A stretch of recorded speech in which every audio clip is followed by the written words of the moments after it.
Antes da cruz já havia dor no silêncio da noite. Jesus enfrentou medo, traição e solidão, ferido, humilhado, mas decidido por amor, ele caminhou rumo ao sacrifício que mudaria o mundo. Prepare-se, esta é a jornada do sofrimento de Jesus antes e durante a crucificação.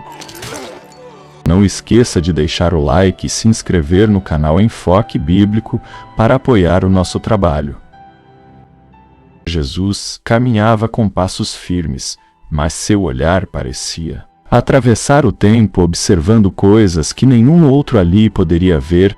Era a noite da ceia dentro do cenáculo. As lamparinas tremulavam, lançando sombras ondulantes sobre as paredes. Os discípulos se acomodavam ao redor da mesa baixa, rindo, conversando, completamente alheios à tempestade espiritual que se agigantava ao redor do Mestre Jesus. Porém, sentia cada batida de seu coração, parecia carregar um peso indescritível.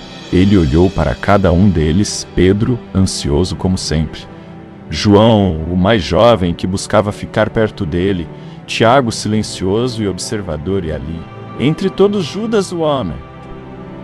Mantinha o olhar inquieto, evitando encarar diretamente o Mestre, mas Jesus sabia, ele sempre soube quando partiram o pão.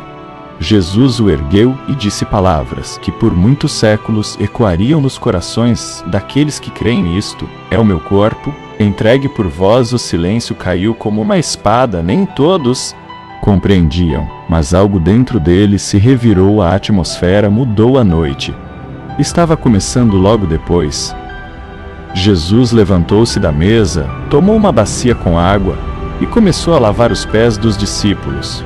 Era um gesto simples, mas profundamente humilhante. A tarefa mais baixa que um servo poderia desempenhar, Pedro rejeitou no início. Mas Jesus insistiu: se eu não te lavar, não terás parte comigo. Cada gota daquela água simbolizava a humanidade inteira. O peso não era apenas emocional. Após a ceia, Jesus conduziu o grupo até o jardim do Getsemane. As folhas prateadas das oliveiras sussurravam com o vento, como se murmurassem orações antigas. Mas Jesus estava inquieto, seu peito doía, suas mãos tremiam. Ele pediu para que Pedro, Tiago e João orassem com ele, mas eles não compreendiam a gravidade do momento. Para eles, era apenas mais uma noite. Para Jesus, era o começo do fim. Ele se afastou alguns passos e então despencou de joelhos. A dor não era apenas física, era uma dor que atravessava séculos, tempos e almas. Ele sentiu o peso de toda a culpa futura, de cada erro humano, de cada lágrima derramada, de cada coração partido.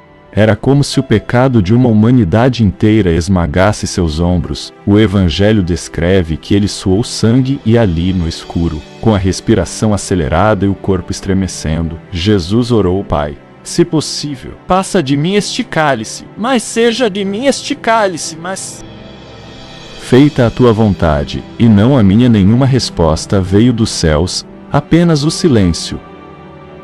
Um silêncio que pesava mais que o medo. Quando voltou aos discípulos, encontrou-os dormindo. Aquilo feriu mais do que eles imaginavam.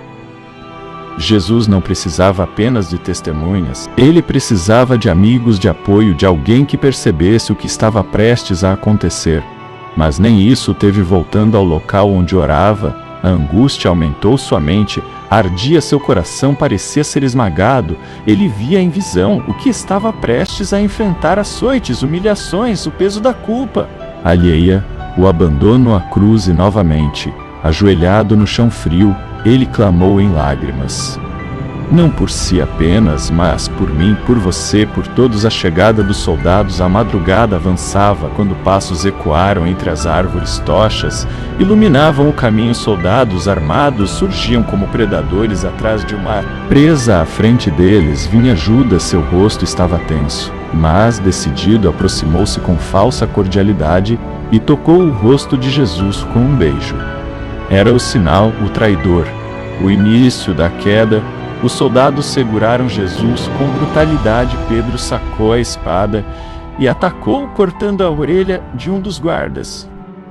Jesus o repreendeu: quem vive pela espada, morrerá pela espada. E tocando o ferido, curou-o. Um gesto de amor em meio ao ódio. Então ele se entregou voluntariamente sem resistência. Os discípulos fugiram, temerosos. Pedro seguiu de longe, tentando se esconder entre as sombras, mas seu coração tremia. Como nunca o julgamento injusto levaram Jesus até o sinédrio.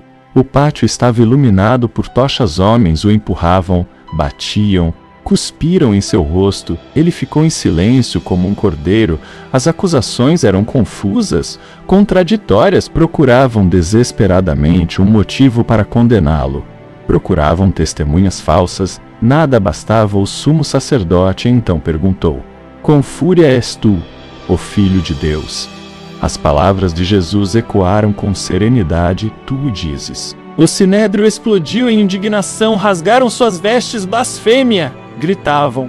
E ali começou o espancamento, soco após soco, cuspe após cuspe, palavras de ódio, cortando o ar. Jesus mantinha os olhos abertos, mas seu corpo cambaleava. Enquanto isso, do lado de fora, Pedro tentava observar sem ser visto, mas alguém o reconheceu. Você é um deles. Ele negou uma vez, duas, três. O galo cantou. Jesus, mesmo sendo humilhado e espancado, virou o rosto naquela direção. Seu olhar encontrou de Pedro um olhar cheio de dor, mas também de compaixão. A humilhação diante de Pilatos. Ao amanhecer, levaram Jesus ao governador romano, Pôncio Pilatos. O homem o observava com desconfiança, tentando entender por que queriam crucificá-lo. Não via nele crime algum, mas a multidão pressionava, gritava, implorava pela morte daquele que dias antes saudaram com ramos como rei. Madrugada então veio a sentença: açoites, humilhação, crucificação. O sofrimento físico começa levado para o pátio romano.